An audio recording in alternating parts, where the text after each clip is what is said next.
Alors, ce qui motive aujourd'hui les gens à manifester à Nyon, le personnel communal, c'est la défense de leurs conditions de travail, de leur statut communal. Alors, ce qui s'est passé assez rapidement, c'est que donc, le statut communal du personnel date de la fin des années 60. C'est un statut qui est pour pas mal d'aspects effectivement plus au goût du jour, notamment le nombre de vacances, le nombre d'heures de travail, etc. La municipalité a exprimé pour son ensemble la volonté de remanier ce statut et de le faire dans le cadre d'un partenariat social. Donc elle a approché le SSP qui est vous l'avez vu, je pense, qui est très présent à Nyon, pour négocier ce statut. Donc c'est une démarche dans laquelle on est parfaitement entré. Pour nous, finalement, de pouvoir négocier en partenariat des conditions de travail qui sont avantageuses, intéressantes aussi pour le personnel, d'éviter finalement une municipalité qui rédige un texte dans son coin pour ensuite le soumettre aux partenaires sociaux et puis de partir au clash. C'est pas quelque chose qu'on souhaite. Donc on a travaillé pendant 1 année et demie en commission paritaire qui réunissait des représentants de la municipalité, donc de l'employeur, et des représentants du personnel, entre la commission du personnel et le syndicat des services publics. On a toujours travaillé dans l'idée d'avoir un statut, de remettre ce statut au goût du jour, notamment de supprimer toutes les règles de discrimination, notamment qui excluent les personnes en contrat, enfin les auxiliaires, les étrangers, et d'améliorer les conditions, notamment sur les vacances. Je l'ai dit, c'est 4 semaines de vacances. On a demandé que ça passe à 5, 6 et 7 pour respectivement 50 et 60 ans. Oh là là, faut ouvrir.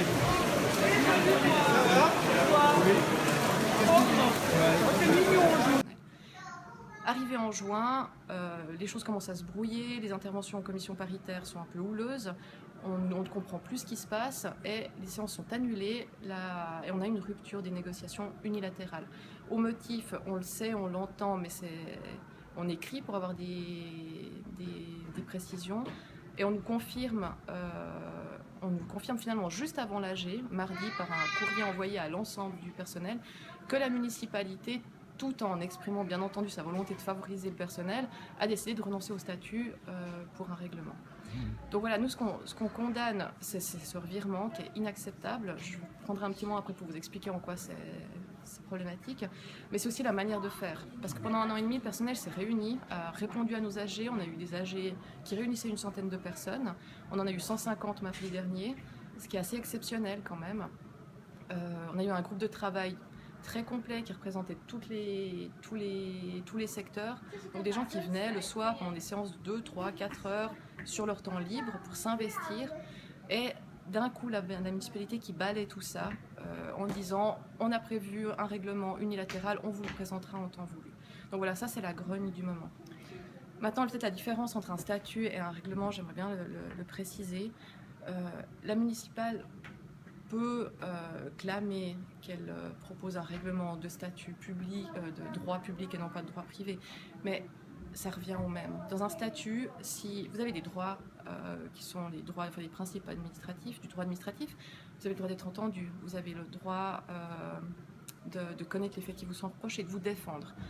Les décisions doivent être proportionnelles à la faute, elles doivent viser un but très très précis, c'est une lutte contre l'arbitraire. Et quand vous êtes victime d'une décision injuste, entre autres un licenciement, vous pouvez faire recours à la CDAP.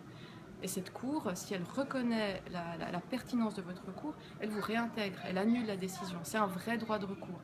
C'est un droit de recours qui permet que la justice soit efficace et effective, mais ça permet aussi, en amont, de dire au personnel, collectivement, individuellement, qu'ils ont le droit de s'exprimer. Et je pense que là, c'est un bon exemple. Ça doit faire, je sais pas, je dirais au moins 50 ans que le personnel communal ne s'est pas mobilisé dans le canton de Nouveau.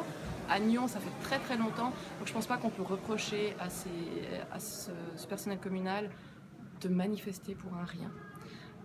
À l'inverse, un règlement en droit administratif, alors c'est bien joli, ça va être écrit dedans, doit être entendu, la lutte contre l'arbitraire, c'est écrit.